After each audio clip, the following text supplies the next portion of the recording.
Hello friends, मैं हूं Aarti Sharma. Welcome to on my YouTube channels. आज हम डिस्कस करने जा रहे हैं अकाउंटिंग का चैप्टर 2, 12th क्लास की अकाउंटिंग का chapter 2, basic accounting terms.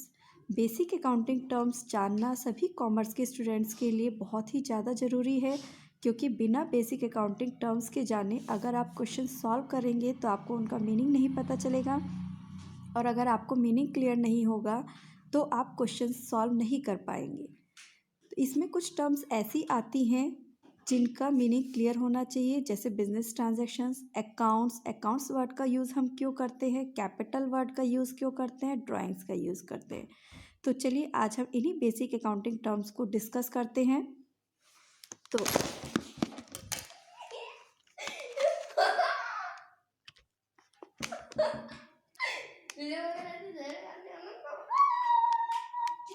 Basic accounting terms को हम डिस्कस करते हैं। इनमें सबसे पहली हमारी बेसिक अकाउंटिंग टर्म्स आती है बिजनेस ट्रांजैक्शंस। जैसा कि हम सभी लोग जानते हैं, ट्रांजैक्शंस का मतलब होता है खरीदना या बेचना, बट अकाउंट की लैंग्वेज में सिर्फ खरीदना ही बेचना ही हमारा ट्रांजैक्शंस नहीं होता है। जैसा कि इसमें कहा गया, the terms business transactions refer to financial transactions enter into between two parties.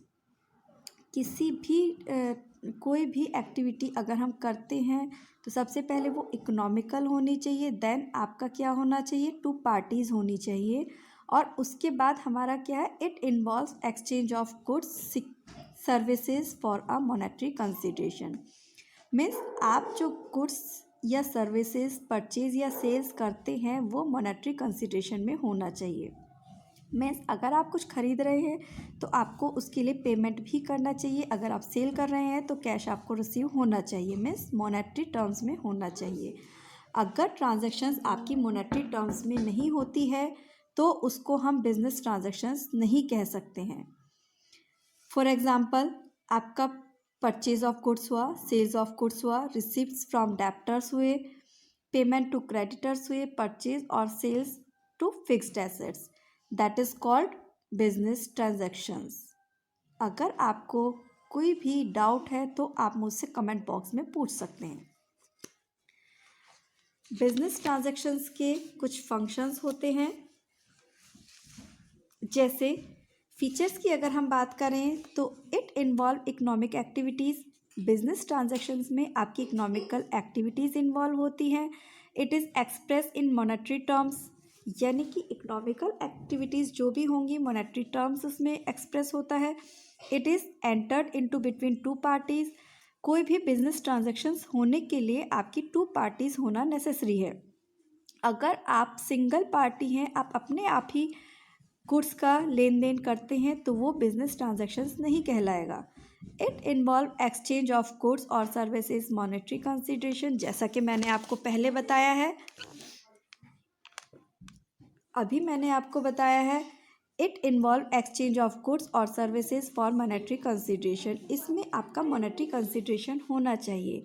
अगर आप किसी को गुड्स या सर्विसेज फ्री प्रोवाइड कराते हैं या एज अ गिफ्ट देते हैं तो वो आपका बिजनेस ट्रांजैक्शंस नहीं कहलाएगा। Is that clear? नेक्स्ट आपका आता है ट्रांजैक्शन में बी cash transaction and credit. Two type से आपकी कैश ट्रांजैक्शंस हो सकती हैं। ट्रांजैक्शंस टू टाइप से हो सकती है, cash transaction and credit transaction. When the amount of transaction is paid और receive at a time of transaction, that is called cash transactions. जब आप ट्रांजैक्शन के टाइम पर ही कैश का पेमेंट कर देते हैं या कैश रिसीव कर लेते हैं, that is called cash transactions. Other transaction is a credit transactions when the amount of transaction is paid and received after expiry or agree period of time. It means अगर आपने goods purchase किया है या sales किया है but आपको उसको payment in future करना है, ओके, तो that is called credit transactions. Eight a time जब आप कैश का लेन देन नहीं करते हैं, गुड सर्विस आप प्रोवाइड कर देते हैं या ले लेते हैं बट कैश का ट्रांजैक्शन नहीं होता है, that is called cash transactions. Okay, now we are going to next term, that is called account. Account means हम लोग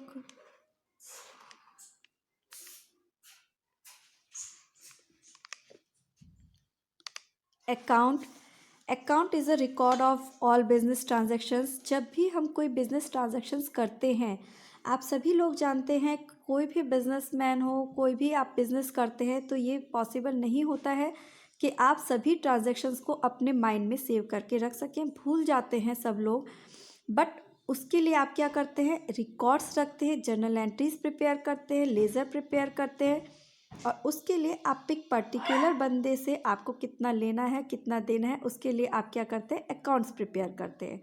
आपकी जितनी भी ट्रांजैक्शंस होती हैं उसका एक प्रॉपर अकाउंट होता है। For example capital account, Ram's account, purchase account, sales account, that is called account. आइए आते हैं नेक्स्ट ट्रांजैक्शंस पे। Next transaction is a capital. So what is the mean of capital? जब हम लोग capital refer to amount invested by the proprietor in the business. हम लोग business start करते हैं तो उसके लिए कुछ कैश की, कुछ पैसे की नीड होती है। हम लोग क्या करते हैं, एक एस्टिमेट लगा के चलते हैं कि हमें अपना बिजनेस स्टार्ट करने के लिए इतना पैसा चाहिए। तो जो हम एस्टिमेट लगा के चलते हैं या जो पैसा हम बिजनेस में इन्वेस्ट करते हैं, that is called capital. But कोई भी प्रोप्राइटर है या एंटरप्रेन्योर है, उसके पास इतना पैसा नहीं होता कि वो अपने आप से बिजनेस स्टैब्लिश कर दे। कभी कभी क्या होता है, आपको मार्केट से भी पैसा उठाना पड़ता है। आप लोन लेते हैं या किसी से उधार लेकर बिजनेस स्टार्ट करते हैं, तो आपकी वो भी कैपिटल ही कहलाती है। जितने पैसे से आप बिजनेस स्टार्ट करते हैं वो आपकी कैपिटल कहलाती है। कैपिटल आपकी टू टाइप से हो सकती है, इंटरनल कैपिटल और एक्सटर्नल कैपिटल। इंटरनल कैपिटल वो कैपिटल होती है जो आपका खुद का पैसा बिजनेस में लगा होता है। एक्सटर्नल कैपिटल वो कैपिटल होती है जो आपने मार्केट से पैसा लिया हुआ है। So that is called capital.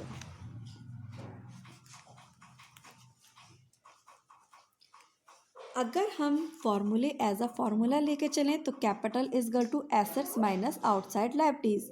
Capital हमारी क्या होती है, अगर हम एसेट्स में से आउटसाइड लायबिलिटीज को लेस कर दें तो हमारी क्या आ जाएगी, कैपिटल आ जाएगी। नेक्स्ट टर्म होती है हमारी ड्राइंग।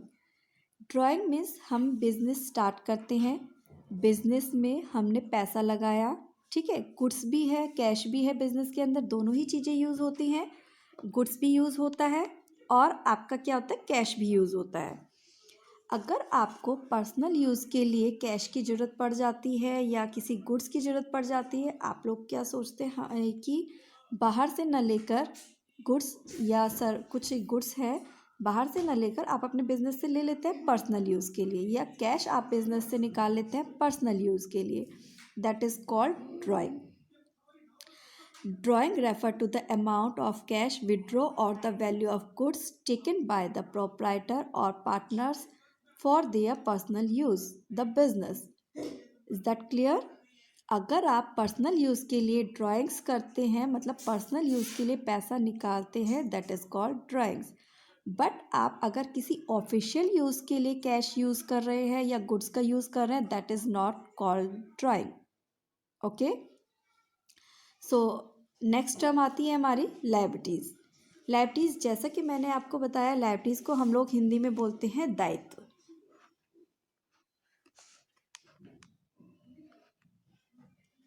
दायित्व मीन्स आपने कैपिटल लगाए बिजनेस में, ओके, आपने कुछ पैसा अपना लगाया है, कुछ आपने मार्केट से या बैंक से लोन लिया, या मार्केट से आपके फ्रेंड सर्कल है आप उनसे उधार लेते हैं, तो उस कैपिटल की आपके लिए क्या बन जाती है, लायबिलिटीज़ बन जाती है। जो आप अपने फ्रेंड से लेते हैं या आपने लोन लिया हुआ है, उसको आपने मान लीजिए सेल किया, आपने से परचेज़ किया गुड्स, ठीक है, क्रेडिट परचेज़ किया, तो आपको क्या करना पड़ेगा, इन फ्यूचर वो पैसा देना पड़ेगा, वो आपकी क्या बन गई, लायबिलिटीज़ बन गई।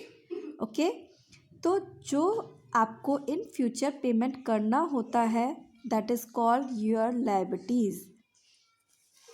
Liabilities is the amount which the business on to outside, in other words, okay, liabilities is the amount, liabilities आपकी वो अमाउंट है जो बिजनेस में आपने लगाई हुई है बाहर से पैसा लेकर। इन अदर वर्ड्स अगर हम कहें, amount of all claims beside owners are called liabilities. So वही बात इसमें कही जा रही है, आप मार्केट से जो भी पैसा लेकर बिजनेस में लगाते हैं, ठीक है, इन फ्यूचर आपको जो वापस करना है वो आपकी लायबिलिटीज है। लायबिलिटीज का अगर हम फॉर्मूला देखते हैं तो फॉर्मूला हमारा हो जाता है liabilities is equal to assets minus capital. Okay, liabilities आपकी टू टाइप से होती है, current liabilities, non current liabilities, या फिर इसको हम कह सकते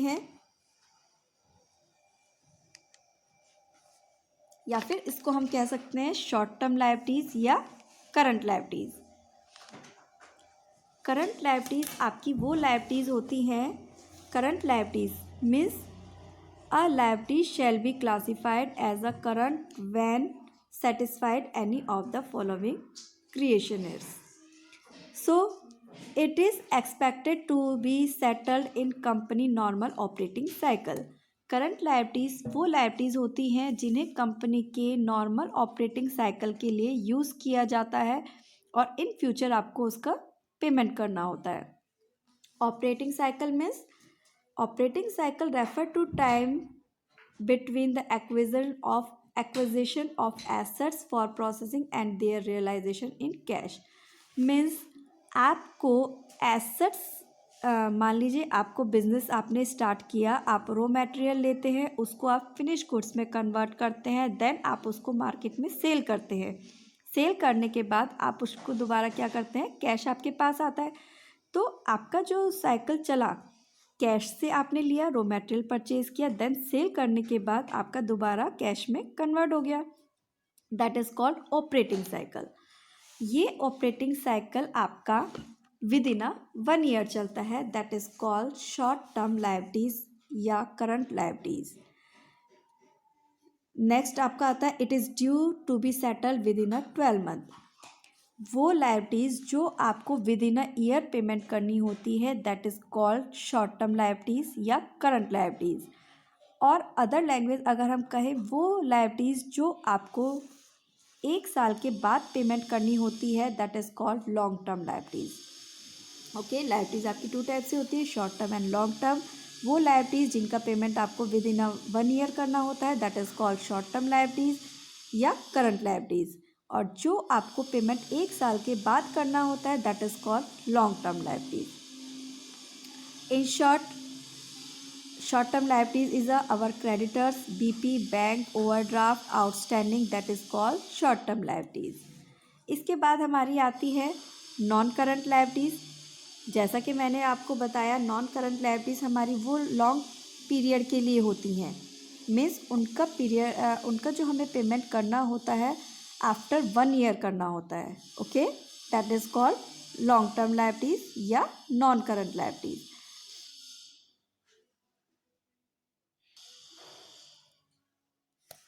okay, now for example debentures, long term loan, mortgage loan, that is called long term liabilities या नॉन करंट लायबिलिटीज। इसके बाद हमारी अकाउंटिंग टर्म्स में आती हैं हमारी एसेट्स। एसेट्स आप सभी लोग जानते हैं कि बिज़नेस चलाने के लिए हमें कुछ एसेट्स की ज़रूरत पड़ती है। एसेट्स जैसे कि आपको सबसे पहले किस चीज़ की नीड होगी अगर आप बिज़नेस, एक बिल्डिंग की, जहाँ पर आप अपना बिज़नेस स्टार्ट कर सकें। देन सेकंड, सबसे पहले आपको स्टार्ट करने के लिए एक लैंड चाहिए, ठीक है। देन उस लैंड पर आप क्या करेंगे, एक बिल्डिंग इस्टेब्लिश करेंगे। देन उसके अंदर मशीनरी, प्लांट मशीनरी, फर्नीचर, ये सब चीज़ें आपको चाहिए। स्टॉक चाहिए, कैश चाहिए, दैट इज़ कॉल्ड एसेट्स। ये सब हमारी क्या होती हैं, एसेट्स होती हैं। आपने लायबिलिटीज़ पढ़ा, कैपिटल पढ़ा। कैपिटल का जो हमारा कैश होता है, जो हमारा पैसा होता है, उसको हम कहाँ इन्वेस्ट करते हैं, एसेट्स में। ओके, हमें पैसे की ज़रूरत किस लिए, लैंड परचेज करने के लिए, बिल्डिंग परचेज करने के लिए, मशीनरी फर्नीचर परचेज करने के लिए हमने उस कैपिटल को यहाँ पर यूज़ कर दिया, that is called assets. Okay, assets means वो संपत्ति जिसको हम कैश में कन्वर्ट करा सकते हैं। ओके, एसेट्स भी हमारी, जैसे हमारी लायबिलिटीज़ लॉन्ग टर्म और शॉर्ट टर्म होती है, उसी तरह से हमारी एसेट्स भी लॉन्ग टर्म और शॉर्ट टर्म होती है। वो एसेट्स जिन्हें हम 1 साल के अंदर इजीली कैश में कन्वर्ट नहीं कर सकते, that is called long term assets या फिक्स्ड एसेट्स।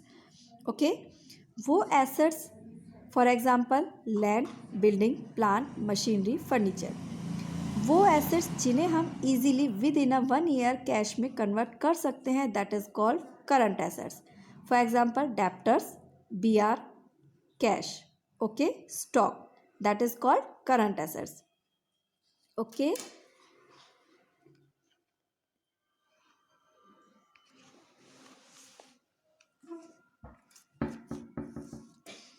अब हमारी फिक्स्ड एसेट्स में हम लोगों ने समझा है कि फिक्स्ड एसेट्स में हमारी building, land, machinery, furniture, computer etcetera, ये सब हमारे फिक्स्ड एसेट्स में आते हैं। बट हमारी जो एसेट्स होती हैं, इसका भी एक टाइप होते हैं फिक्स्ड एसेट्स के भी। सबसे पहले आता है हमारा tangible assets. Tangible assets means tangible assets are those assets which have physically extinct so they can be seen and touched। Means वो assets जिनको हम देख सकते हैं, छू सकते हैं, that is called tangible assets। for example land, building, machinery, land हुई, बिल्डिंग हुई, मशीनरी हुई, इन सबको हम देख भी सकते हैं, छू भी सकते हैं। सो that is called tangible assets. इसके बाद हमारी सेकंड आती है intangible assets. Intangible assets means वो एसेट वो हमारे बिजनेस की वैल्यू तो बढ़ाती हैं, बट उन